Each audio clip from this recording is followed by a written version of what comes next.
Sports, and there you get a look at Paycor Stadium on the banks of the Ohio River in Cincinnati. Today we've got a Week 8 matchup on tap here, as it'll be the Pittsburgh Steelers taking on the Cincinnati Bengals.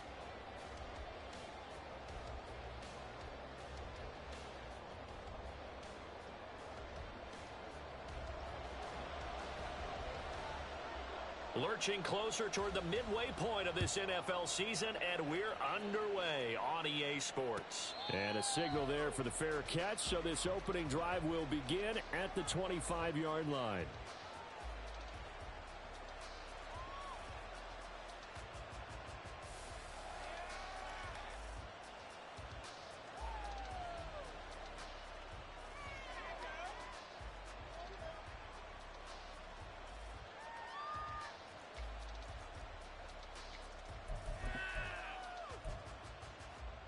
Did it happen during that time frame?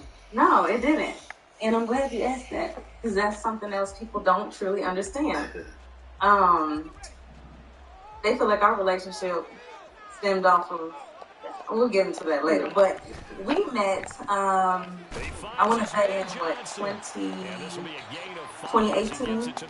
He actually was one of the top people in Houston bringing artists, to the city, from Moneybagg Yo, Broadway, Trey Songz, Tank, Rondo. He was good. He was one of the main guys doing that. And I was managing the artists in Houston.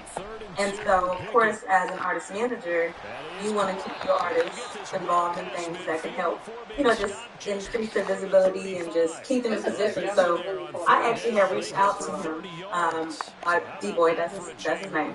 I actually had reached out to him and was like, hey, I got an artist, how can I get him on your show?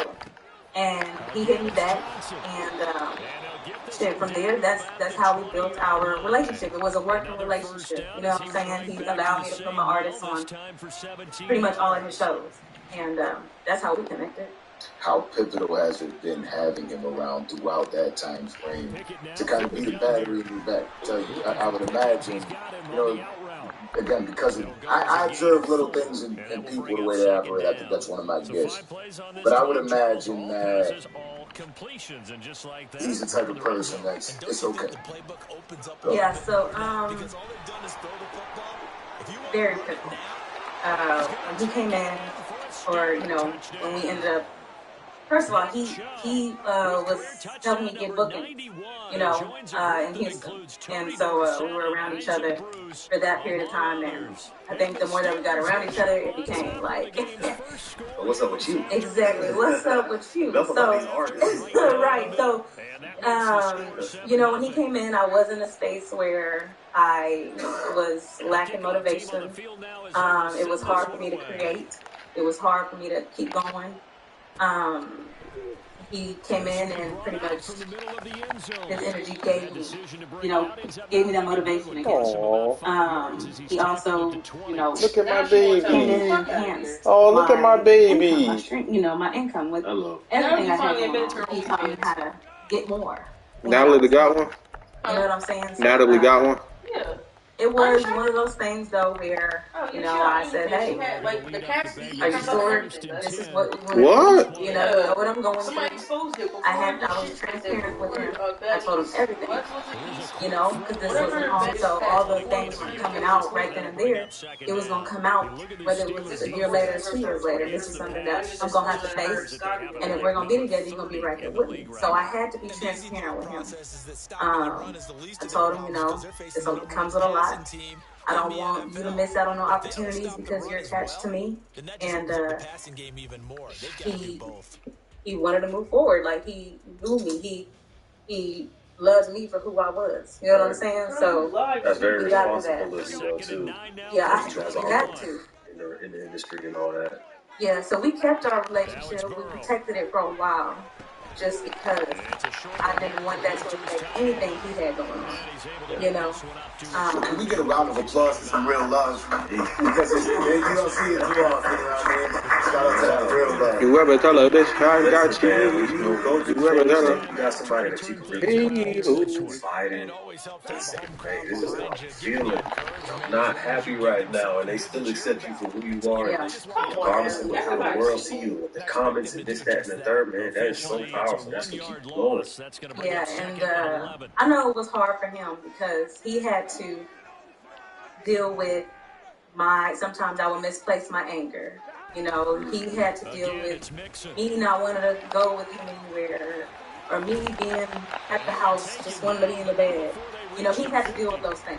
So I know it was hard for him, but shit, he rocked it out with me. For sure. Yeah,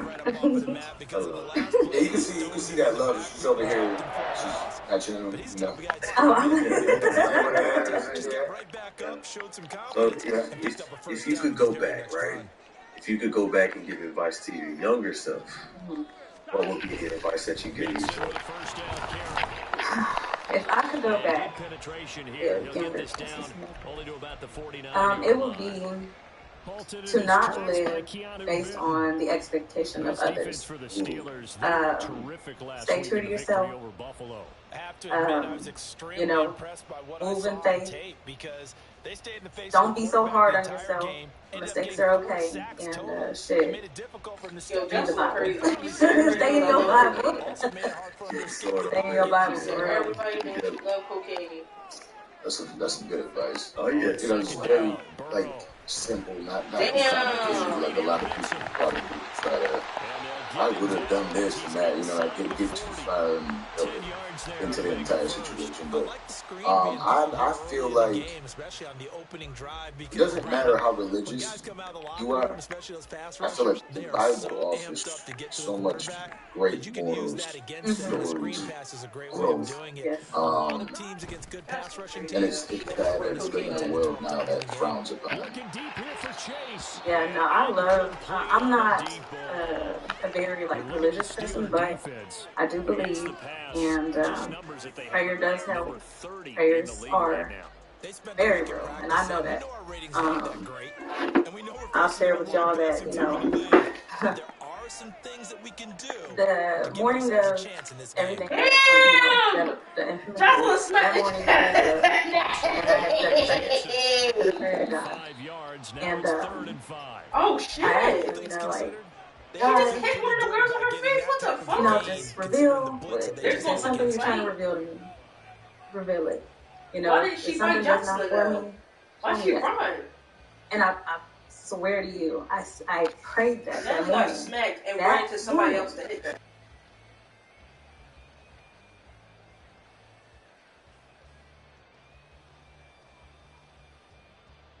They'll break the huddle and come up on the 9th play of this drive, needing 5 yards on 3rd down.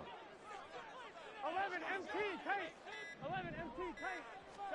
Now it's Burrow. He's got his target. That's complete. And he is going to have the Bengals first down as he's able to get 8 yards there on 3rd and 5.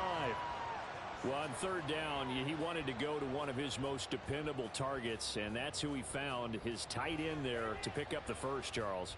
And you used the proper word there, dependable, and sometimes spectacular, because tight ends nowadays, they can do it all. But they're the guys you trust, especially across the middle of the field. Delivers, and they pick up nice yardage.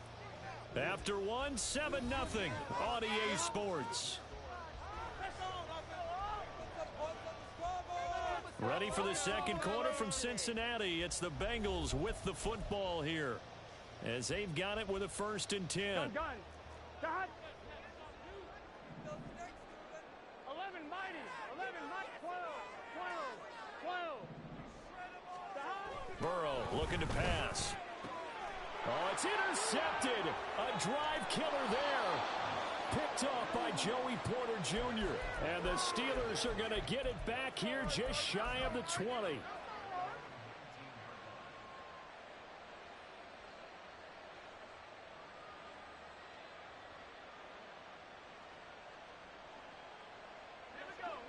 The Steeler offense here about ready for their next. And still be in good shape. A second down pass play there, but it's incomplete. They come up to the line now facing a 3rd and 10 after the incompletion. Pickett. Open man, there's Darnell Washington. And he will have a Steelers first down as they're able to get the 3rd down conversion. Line of scrimmage, the 31 now on 1st and 10. Back to throw, Pickett. Oh, the ball comes out on the hit, but they'll say it's in coverage there. They took away his top read on the play, so he went through his progressions and ended up settling on his running back who scored on their last possession, but the coverage held. It goes incomplete. Now a short pass pulled in by Washington. 5 yards. Now it's 3rd and 5. Let's not quibble about the gain there on 2nd down. That was a positive play because that was a take what you can get situation. Got out to the tight end. Now it gives them much better opportunity.